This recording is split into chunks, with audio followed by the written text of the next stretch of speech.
this window right here, one of the big claims to fame of the St. Saviour's Episcopal Church is the fact that it has over 40 stained glass windows. 10 of them are Tiffany's. And the ones on this end are actually Tiffany stained glass windows. Wow. Except that one. In March of 1988, the church folks came in, they found out that there was a big hole. Somebody had come through and literally ripped the Tiffany stained glass window out of its casement. It has not been found since. It has been 34 years now since it has been stolen. It has not been recovered. What they did is they replaced it with this particular window, but what you're looking for is you're looking for, you know, just in case you browse Sotheby's or anything like that, or hey, even a garage sale and somebody has a dusty old stained glass window, what you're actually looking for is a window about 65 inches high, by roughly 15 inches wide, and it will be blues and greens and filled with lilies. It's called the Tiffany Lily window. You can go online and get an image of it, so you know what you're looking for. Okay. So yeah, this is a huge fine art theft in Bar Harbor. It's probably the biggest thing to happen to this church since it was built. Wow. That's very interesting. So wait, this window here is Yeah. one of the Tiffany windows. Yeah, you want to go in and take a look from I the do. other side? I do. I've been in, but I haven't exactly seen this side of the wall. I definitely see the difference though between that last one and the ones over here. It's going to be a stark contrast when you go in and take a look at it.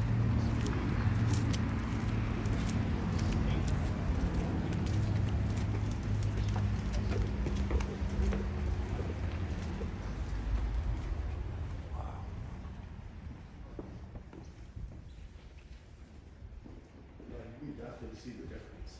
Wow. Definitely. There's really no difference between, I mean, there's a world of difference between Tiffany and something else. Most of the windows in this church are memorial windows.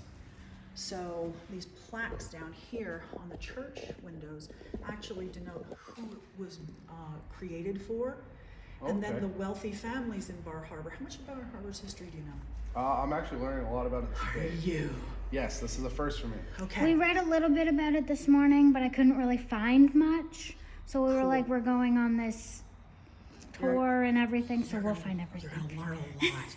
What you need to know about Bar Harbor's history is it was one of 5 major resort towns in the United States. Okay. We were second only to Newport, Rhode Island. Yeah. Oh, wow. That's how big this place was. People like Vanderbilt, Rockefeller, Pulitzer, Ford, ad nauseum, the Astors from New York High Society, they were wow. all coming here. Their families would come here. Thousands of just stinking wealthy people. We also had international ambassadors from Washington, D.C. come into town. Oh, And wow. a couple streets over on Roberts Avenue, that's where the Russian ambassador from D.C. actually had his cottage. Oh, wow. So there's a lot of hidden history here that people don't know about. Interesting. Okay.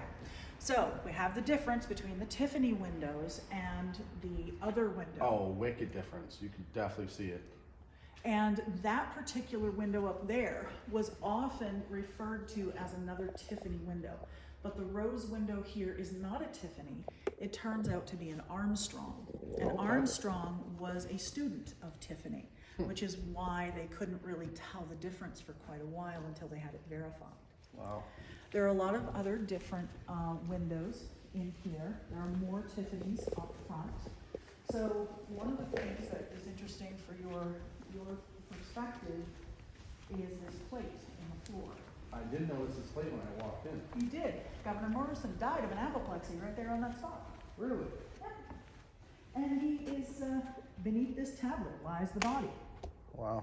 All right, so sometimes people get weirded out because he is buried underneath the floor. He's buried here. Right. What we have actually heard is that he's not quite buried here. He's actually buried over there, so people who don't like to walk over this go over the left and walk over them. That's terrible. But in all reality. But in all reality. But I have not dug up the floor. I don't know if he's buried right there or not. Right. But that's what we have heard from fairly reputable sources about this church. Now come up here, this area here, from those windows to those windows, this is the original church, built in 1877 for $7,000. This is gorgeous. $7,000. Wow, this small area. So that choir room was added on. Okay, so these were add-ons. Right, So it was just this one section right right, just the one section. here. Wow. The other cool thing about this is it's actually attached to the rectory by a cloister. So if you go out that door, you'll actually get to the cloister that leads to the rectory. Okay. I believe those are Tiffany's. And there are more Tiffany's.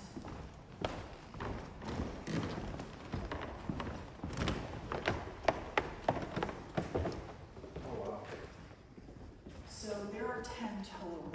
They usually have a pamphlet explaining which one is Tiffany and the other windows too. I think there's some Tiffany's down here as well. Those are absolutely gorgeous. They are stunning. I love the picture of the Last Supper. What do you like about it? What do you like most about it? It's very vibrant. It's literally like looking at the actual photo of the Last Supper. Mm-hmm. It's got a lot of energy to that. I can feel it. This church is actually on the National Register of Historic Places. Really? And it is phenomenal, not just for the architecture, but also for its windows. So what you're feeling right now with that sense of awe with the stained glass windows, imagine how many thousands of people, millions really, have been through here feeling that same sense, all from one artist. I mean, that's a huge impact. People leave their essences, you know that. Oh, yeah. People leave their essences everywhere. Come down here and I'll give you a scandal. Where energies lie, energies fly.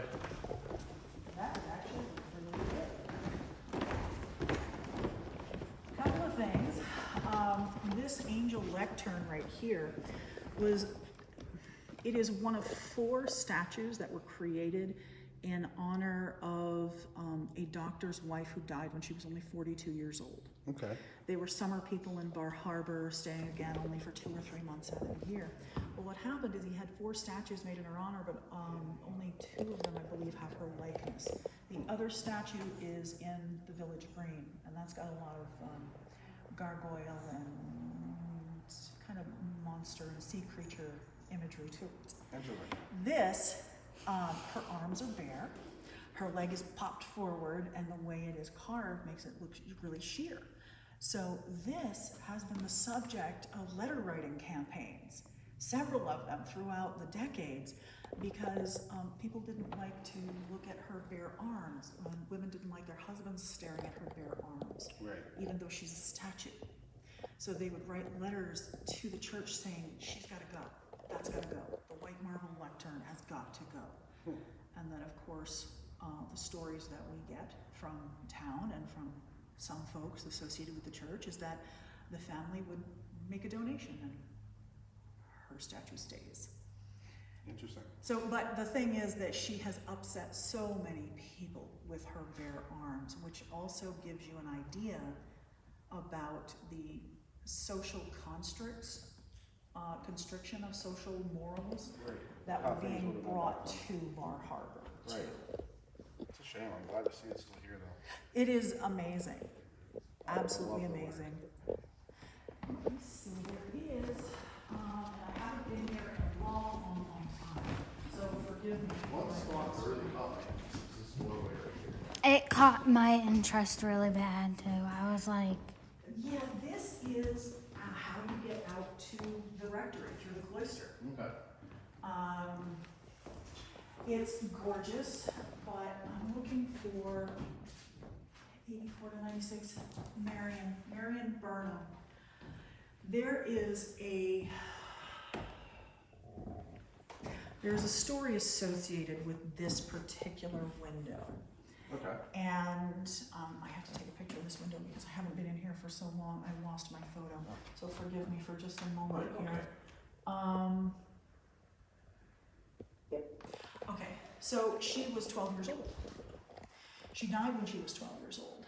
And on August 9th, the date of her death anniversary, it is said, and I have not been here on August 9th because I'm usually too busy to get in here, but this window is said to illuminate, but Really? no one can say why. Because if you poke your head out here, there's no direct light. I wonder if maybe it's, I mean, if you see it, it's absolutely gorgeous. Mhm. So the architecture and the work behind it, maybe it's her energy coming back to say, hey, thank you for this. That's It's just, that's the going theory, is that she illuminates her own window on the date of her death, because these were extraordinarily expensive. Only I the believe it. wealthiest people were able to have these types of windows made. Stained glass has never been a cheap No. hobby at all. And if you look at this one, it is very complex. there is a lot of color, a lot of Yeah. mixed color. There's a lot going on. It is really pretty though. That is absolutely amazing. It is. So that's something to consider too. You have this energy attached to this window. You have the body underneath the floor. Okay. You have the energy of the violent ripping of the window out of the casement. And there's also another story that's associated with this church. Do you like Scandal? What? You like Scandal? Okay, come on. So you'll like this story too. There was a woman, well, of course you've heard of William Whitney, right? I don't believe that's it. Okay, so William Whitney, another big socialite, 1800s, okay? So J.P. Morgan, Okay, yep. okay, J.P. Morgan. So William Whitney had a wife.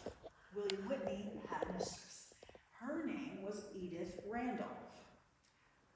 Mrs. Whitney found out about Edith Randolph and talked to Mr. Whitney. According to her diary, spoke to Mr. Whitney about E.R., presumably Edith Randolph. Right.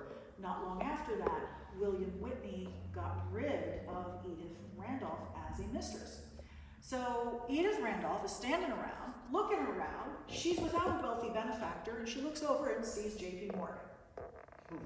And she said he wasn't much of a looker, but he had money. So she became his mistress. After fashion, William Whitney became a widower.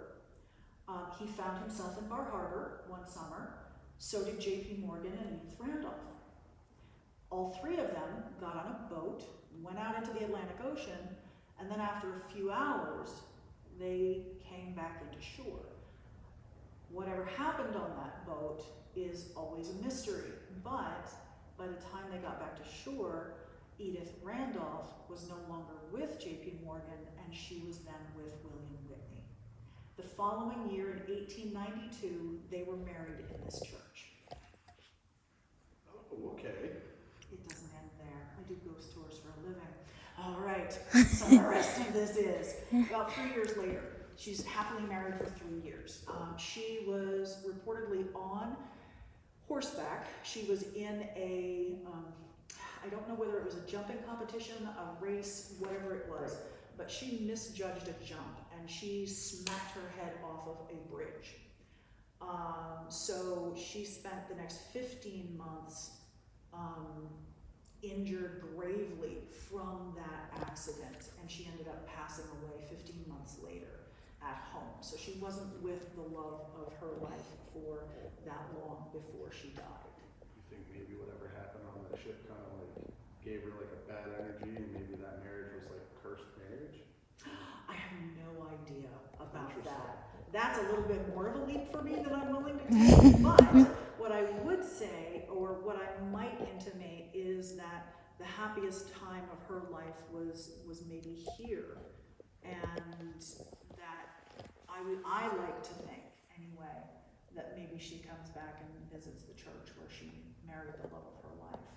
But there is no evidence to that. It is only my romantic fantasy about that. So One would hope. one would hope, but this energy, this church has a lot of good energy. I definitely noticed a lot of the good. I don't really feel a whole lot of negative. No. If you feel a little something upset, but not really angry, anything negative. Right. There's definitely you know. I mean, she also probably didn't want to pass away either, so that's probably why she's upset.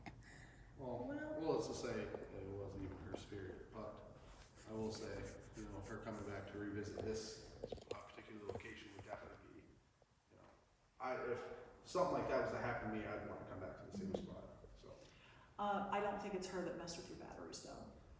I will tell you, when I walked through here, most of what happened to my battery was right in between all those beams. Yeah, let's go down and visit that spot again. How far away was it from? No, we don't have any stories of anyone being visited by Edith Randolph. We have no stories of anybody being visited by Governor Morrison. The only story we have about this particular building is the fact that that particular child's window seems to illuminate on the date of her death. Right. However, the energy that you could be feeling could be tied to what's outside those doors. And what's outside those doors is the cemetery, is the pathway, and is... Which we'll learn more about tonight. You will Which learn I'm more about very that excited. tonight. I'm really wondering what's with that path. So I will say, I got to about 50, Yes. and right about here, I came, no, it was almost, I'd say probably about the 30s. I came in, I veered over this way, and that's when it just went nuts. You couldn't hear anything. Actually, why don't you pause it real quick? I'll cut that real quick.